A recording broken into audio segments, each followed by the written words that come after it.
જય મંગલમાં, રામ રામ ને સીતારામ। આજે આપણે હું મારા પપ્પાના ઘેરે આવી છું અને અત્યારે તો ફોદીનાની ખેતરમાં આવી ગઈ છું। જો આ ફોદીનાનું ખેતર છે અને મસ્ત મજાનો બગીચા જેવું તમને લાગતું હશે, પણ ખરેખર આ ફોદીનો છે અને ભાઈને તો એવું લાગે છે કે આ બગીચો જ છે અને મસ્ત મજાનો ફોદીનો છે। આજ 20 જોડીનો ઓર્ડર છે દિવસે અને 9 વાગ્યે દેવા જવાનો છે ફોદીનો।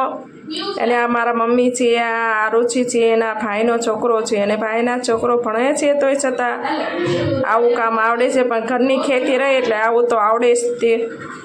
અને સરસ મજાની આ વધારે પડતો થોડોક ફોદીનો વધી ગયો છે એટલે થોડુંક ઉપરથી કાપી લેવાનું આવે છે અને લીલો લીલો હોય ત્યાંથી ચૂડી વાળવાની હોય છે અને આલખોરે 20 ચૂડી વાળતા ઘણો સમય થયો છે, કેમ કે થોડોક ફોદીનો વધી ગયો છે અને અત્યારે થોડીક મંદી હાલે છે, ઉનાળો છે અને ગરમી છે એટલે બધા ઓછો ફોદીનો વાપરે અને જ્યારે શાળાઓ હોય ને તે બહુ તેજી હોય છે।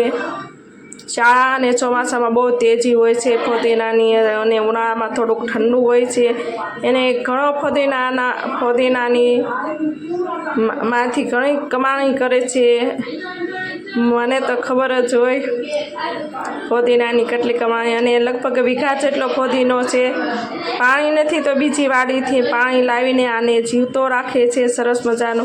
એને ભાઈ ખેતરમાં જોવે છે શું વાયુ છે મામાએ, કેમ કે એક માળખું વરસાદ થઈ ગયો છે એટલે ખેતરમાં લીલું લીલું ખડ ઉગી ગયું છે વધારાનું અને ભાઈને તો બહુ મજા આવે છે ખેતરમાં, ઘડીક આમ જાય તેમ જાય। અને ટીટોડીના બચ્ચા છે તે વારાખેલી તે જોવા જાય છે, નાના નાના બચ્ચા। અને